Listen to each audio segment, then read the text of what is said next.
Hello everyone, and thank you for tuning in to another episode of Hogwarts Legacy. In this one, I'll be teaming up with Poppy Sweeting on a quest to find the Moonstone. But before we get there, I'll be catching up with Natty and then meeting Sebastian. Let's dive in.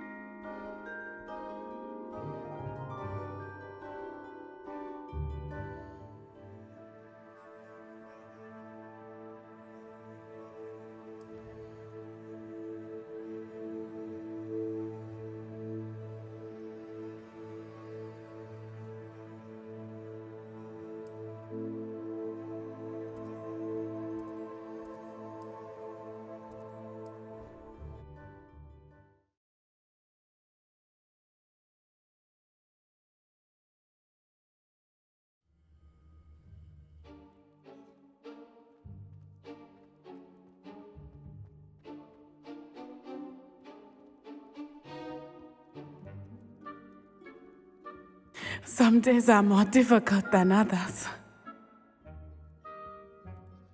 Natty, is everything all right? There are times when my father's absence drifts to the back of my mind, and I feel peace for a day or two. But this is not one of those times. I miss him. I miss running with him. I miss Matibeleland. He should still be here. And it's my fault that he isn't.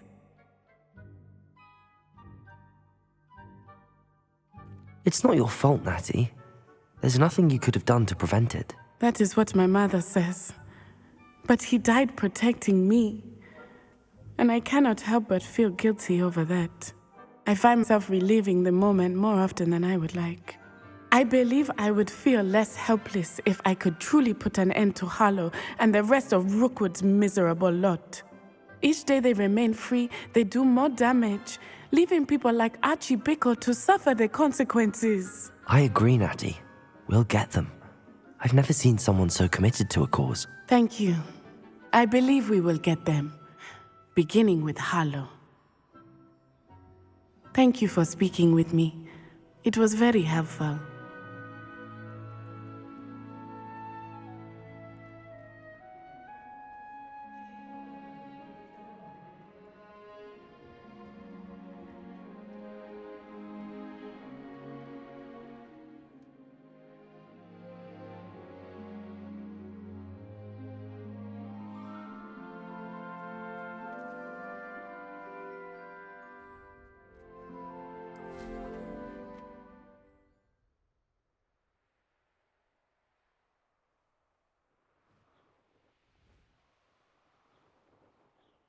Revelio.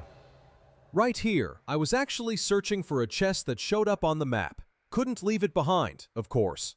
Anyway, as I mentioned in the last episode, I wanted to share some thoughts about Anne's situation. From what I've learned through the pensive memories, it seems Isadora's focus was mainly on removing emotional pain. I don't recall her ever removing pain caused by something else. Anne's pain came from a curse, something completely external. So I can't help but feel that maybe there was another way to help her, and without using ancient magic. Perhaps if my character had the chance to speak with Professor Fig, and if he had brought the matter to the Keepers, things might have been different. Maybe they could have seen Anne's suffering in another light. After all, her pain came from dark magic, not emotion.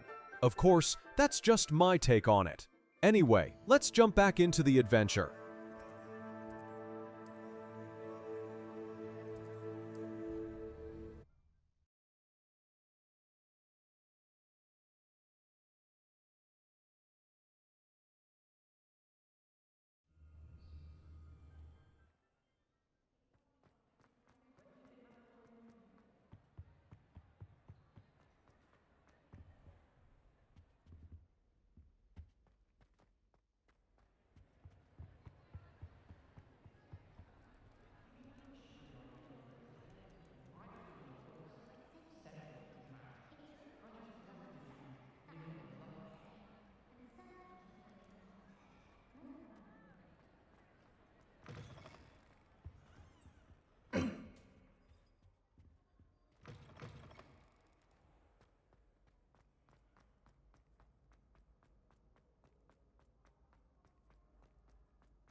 Revelio.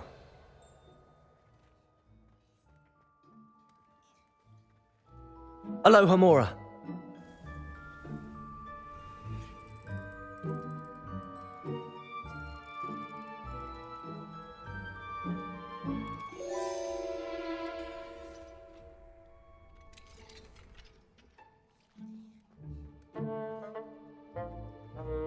Revelio.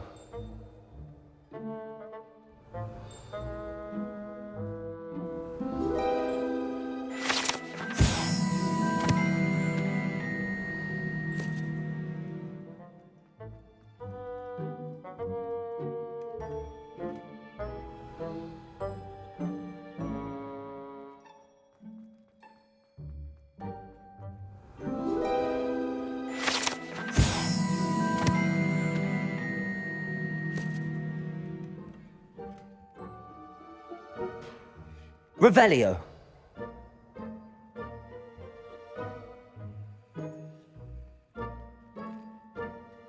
Here's a welcome treat. Delicious.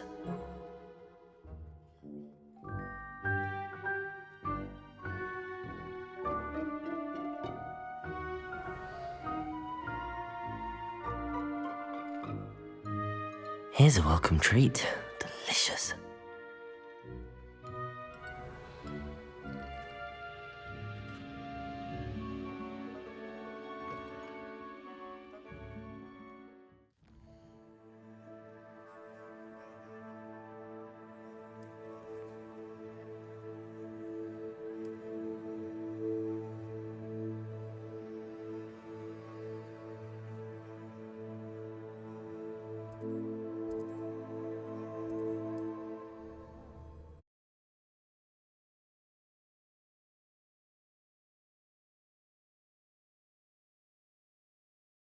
Wonder who lives here.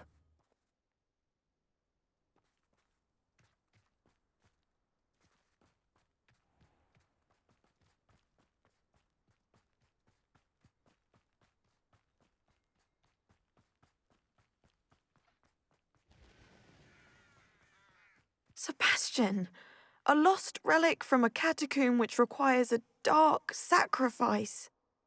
I know how it sounds, but if this can help you, it's worth the risk. Does Ominous know about this? He helped find the scriptorium where we discovered Slytherin's spellbook. Very well. If Ominous will be there, I'll meet you. We don't have much time. Solomon wants to leave Feldcroft. What? Leave? Never mind. You need to stall him. Buy us time, Anne. Please. I shall do my best. I'll be in touch. Solomon can't take Anne from Feldcroft. Where would they go? When would I see her? Sebastian. I can't believe my uncle wants to leave Feldcroft. Anne's going to stall him. She must. We need time. Time? For what? I've learned more about the relic. I cross-referenced Slytherin's spellbook with everything in the library on relics and dark sacrifices. That's when I realized something. I believe the relic will only work inside the catacomb. So we have to get Anne to the catacomb and then conduct a sacrifice. Seems risky. It'll be worth the risk. Our biggest hurdle may be convincing Ominous, and we'll only give this a chance if he's on board. And we have to keep all of this from your uncle. If he goes to the headmaster, we could be expelled. Let me handle Ominous this time. As for my uncle, he's not an Auror anymore. What he doesn't know, well, won't hurt us. Do you think your uncle would tell anyone at the ministry about all of this if he found out? If he found out, I doubt he'd go to the ministry. He didn't part ways with them well, from what I understand. He won't say, but I believe his strong aversion to dark magic has something to do with his time there. Anne thinks he once decided to fight fire with fire, so to speak, and resorted to using an unforgivable curse in a fight against dark wizards. At least that's what she thought she heard. When he realized what his job had led him to become, he left rather abruptly. So, I'm not sure he'd go to the ministry to report on his own family using dark magic now. Good luck with Ominous. Until we meet again. I shall let you know when the four of us should meet at the catacomb. Look for my owl. See you soon.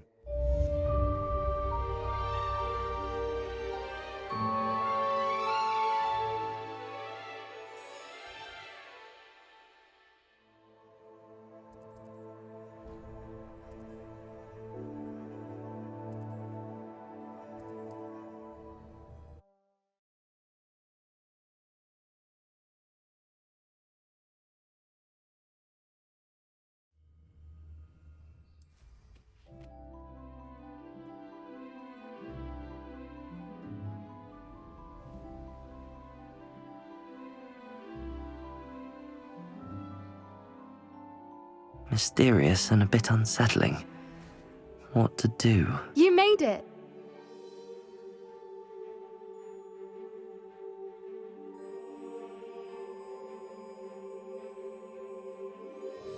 I take it this means you had some luck at the library? It took a few hours and some eye-watering maps, but I think this might be the cave Doran told us about. Impressive.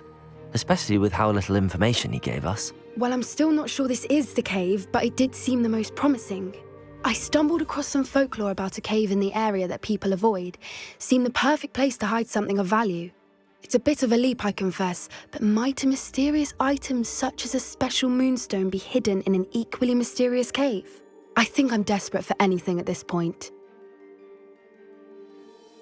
Did you discover why people avoid this cave? Ridiculous, really. Rumour was that the cave drove people mad. I couldn't find any account by someone who had been in the cave, though. So either it is a rumour, or anyone who went in wasn't in any state to speak of it afterwards. Well, we're here. We might as well have a look. Agreed. I wonder if you'd go blind from staring directly at a moonstone.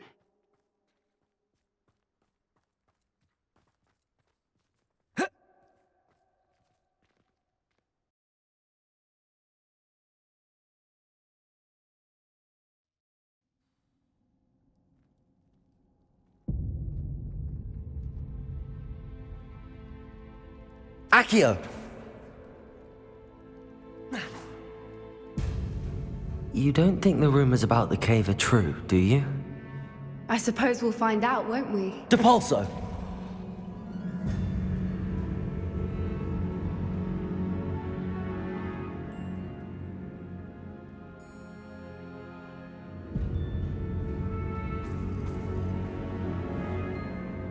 It's another aggressive one!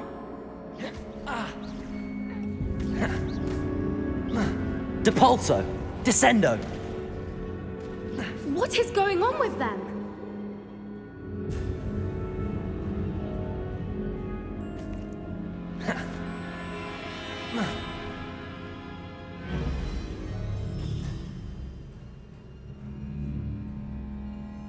Depulso!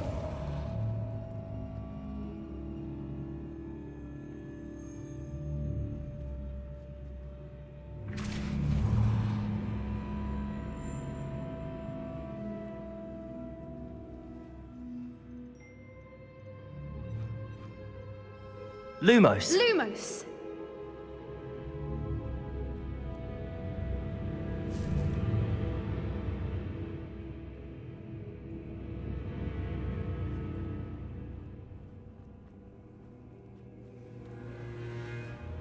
Revelio!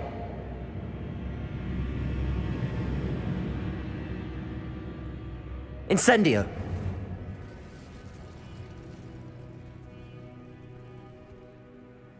Lumos! Lumos!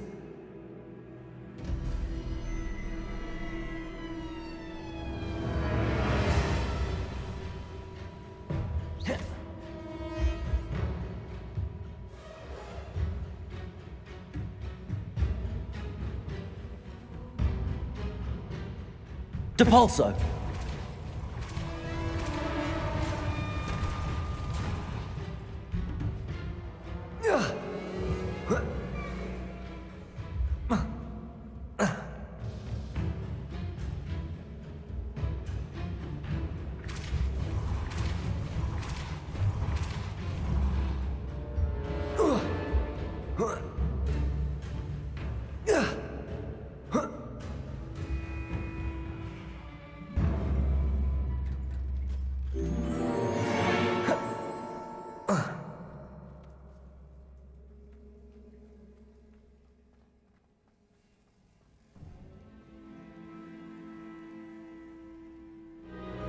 Revelio.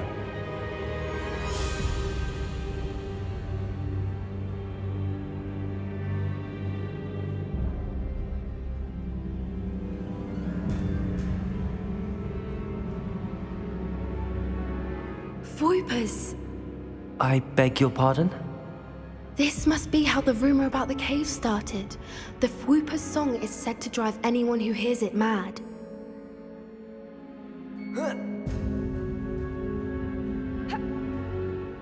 Accio.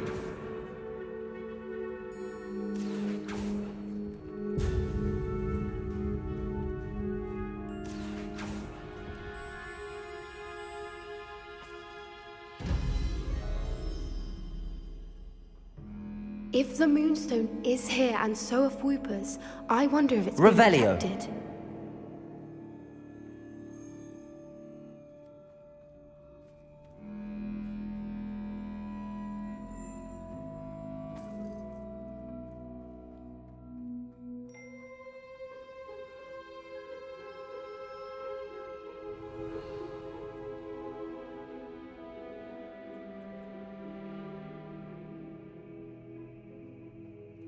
Accio.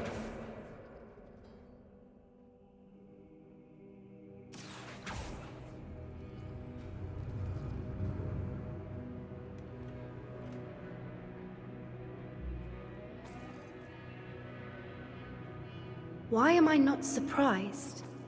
First the Fwoopers and now this.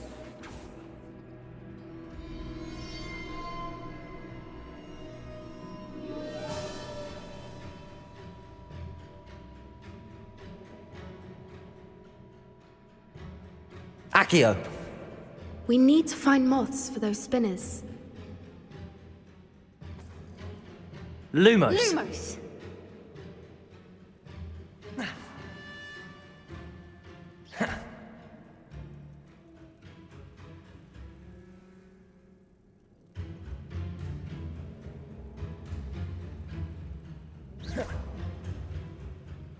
Protego.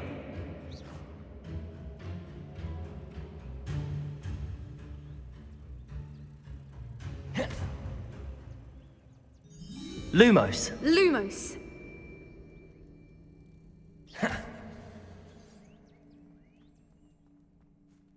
Revelio.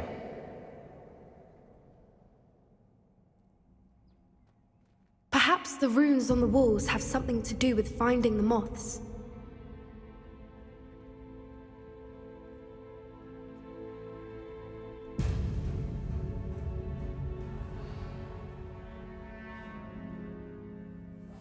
Yes. Accio. A more hushed approach is likely wise.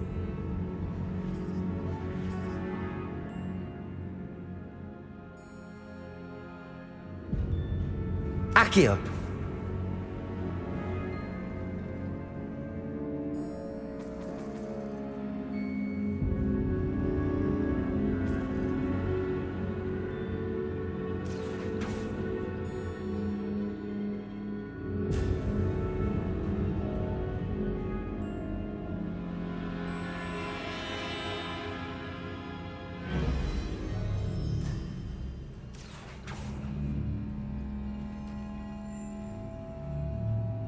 Lumos. Lumos!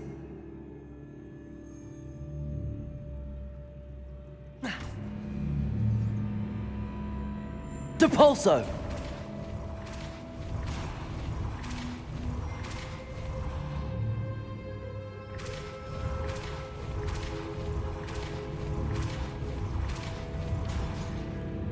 Lumos. Lumos! Another obstacle. No matter. I'm sure we can work out a way across.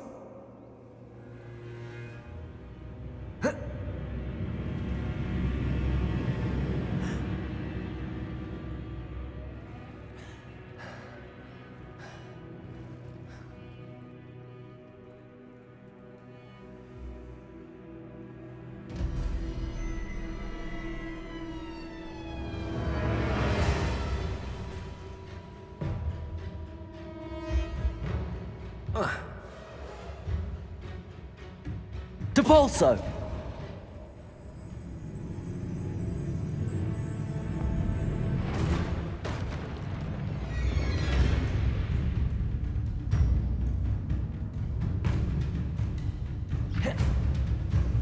no momentum. Levioso, Defendo. Revelio.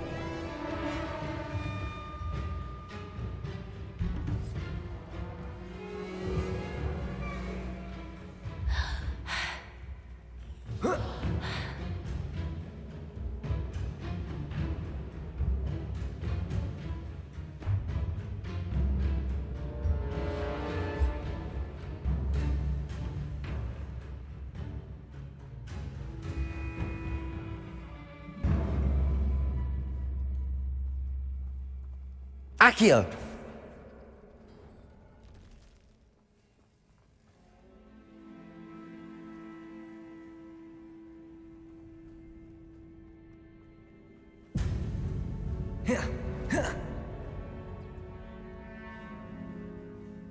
Depulso.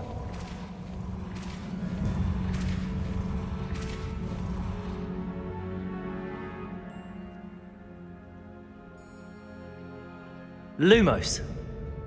Lumos.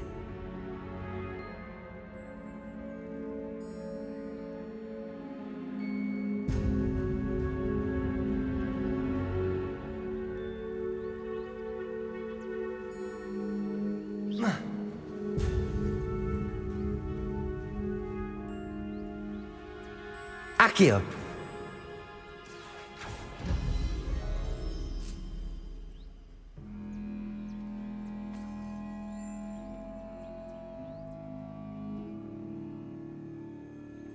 Lumos.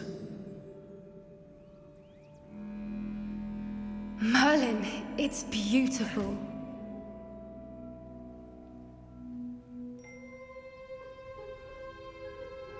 Depulso.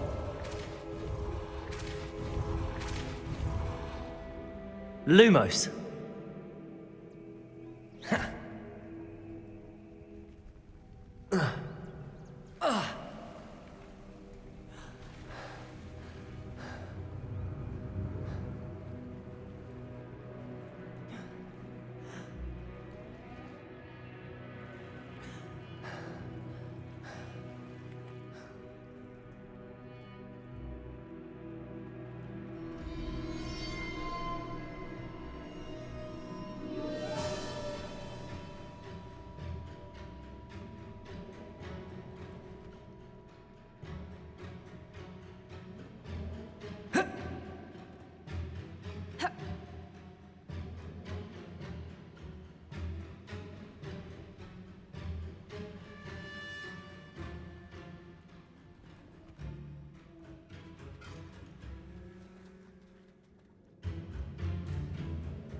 Lumos.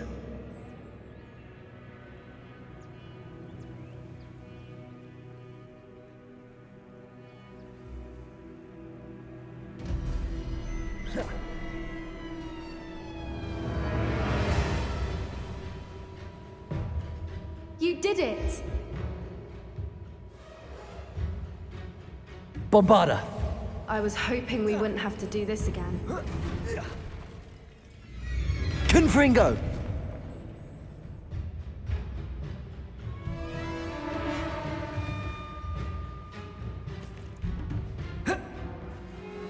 Look, where the water's bubbling. How odd. Should we take a closer look? You read my mind.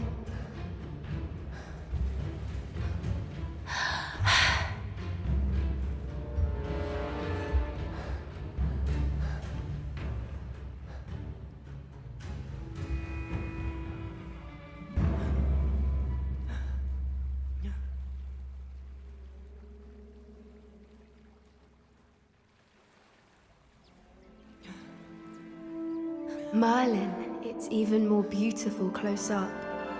It's got to be here, I just know it.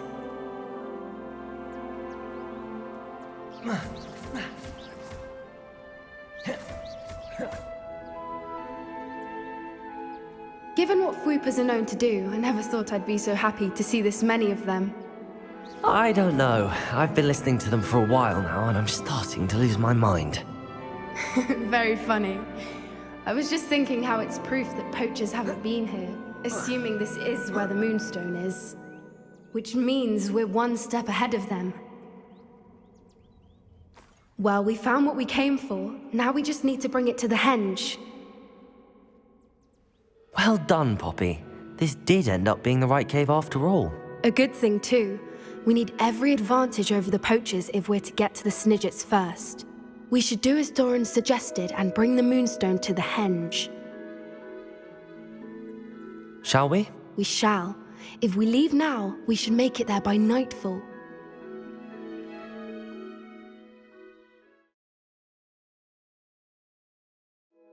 That's the henge, precisely where Doran said it would be. But now that we're here, I'm not entirely sure how to feel. We knew we were at the cave for the Moonstone, but Doran didn't tell us what to expect when we placed the stone in the henge.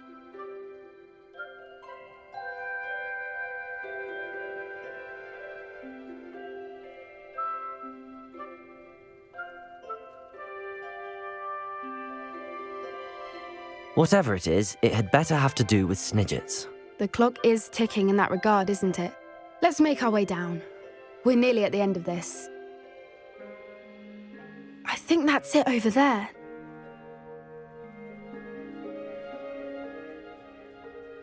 How's your Gran doing, by the way? Nothing keeps Gran down. She set up a caterwauling charm and threatened to make a coat out of the next poacher that set foot on her doorstep. I still feel terrible that I'm the reason they went there. Surely she'll be pleased you've gone after the Snidgets. I hope so. Gran understands how important it is to protect those who need it.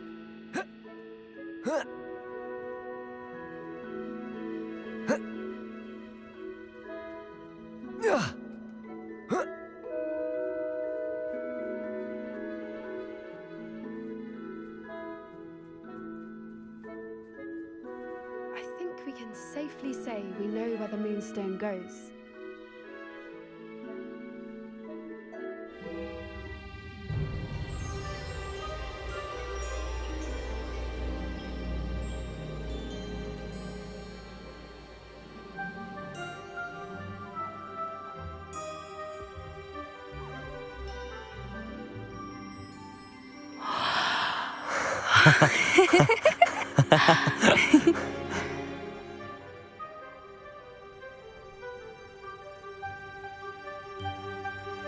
Whoa! Oh.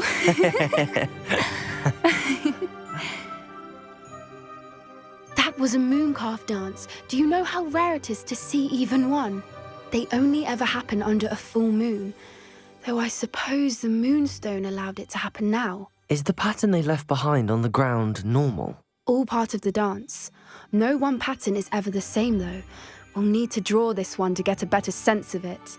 Can't wait to tell Gran that I've managed to see not one but 2 Mooncarve dances. She'll be jealous. You've seen this before? It was pure luck the first time. I was on Highwing or I'd never have spotted it. It was the night the night I met Highwing, actually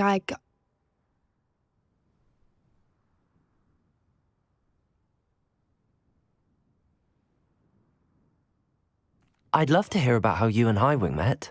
I'd actually like you to know. About 5 years ago, Highwing had been captured by poachers. At first, they planned to sell her, but soon decided they wanted to kill her instead. More money, I suppose. I'd finally had enough. I freed Highwing and we ran. We'd flown for ages when I spotted Mooncarves dancing below and we landed to watch them. It felt like an omen, a good one, a sign that the worst was over. What do you mean you'd had enough and the worst was over? You see, the night I freed Highwing was also the night I ran away from home. A poacher camp. I come from a family of poachers.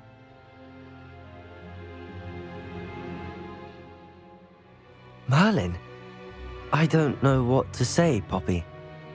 I can't imagine what that must have been like for you. I never fitted in, but the older I got, the more apparent it became. Gran tried for years to convince my parents to let me live with her. Suffice it to say, when I left with Highwing, I flew straight for her house. How brave. I'm glad you escaped. So am I. There were so many creatures I was unable to help when I was younger. Now that's all I want to do.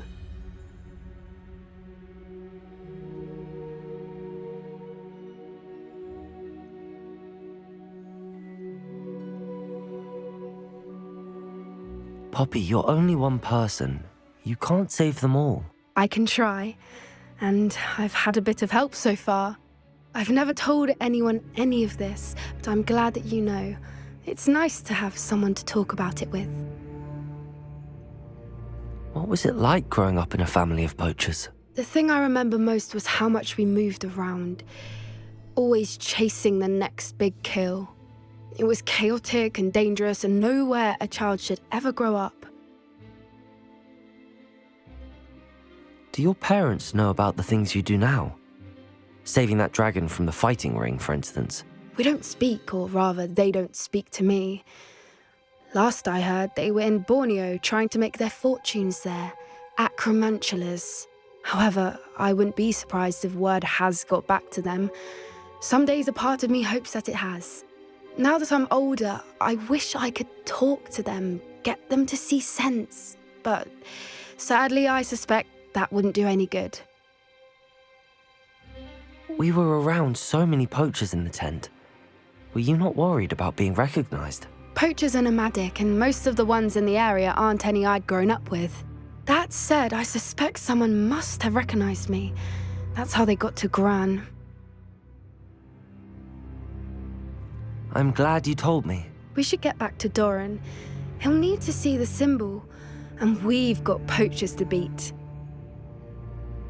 If you collect the moonstone, I can make a quick drawing of the symbol for Doran.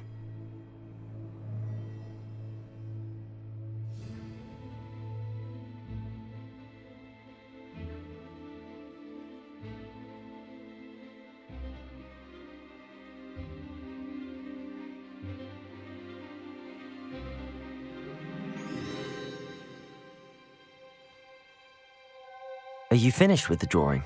Just barely. I think the pattern's a bird. At least that's what it looks like. Didn't the journal say the key to finding the Snidget lies in the moonlight? Of course. That's it. We need to show this to Doran. Not that I'd know where to find him at this hour.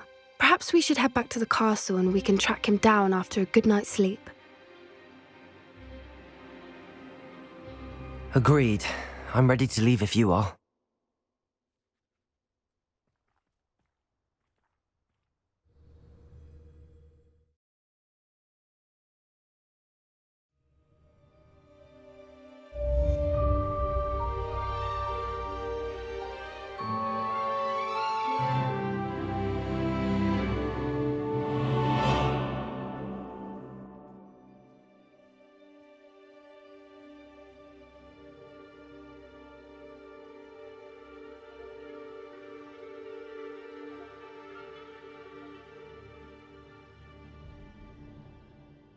That's it for today's episode. I hope you enjoyed it. Before wrapping up, though, I went on a quick exploration run, found one of the butterflies I'd missed, and discovered the house wall banners. Thanks for watching, and I'll see you in the next one.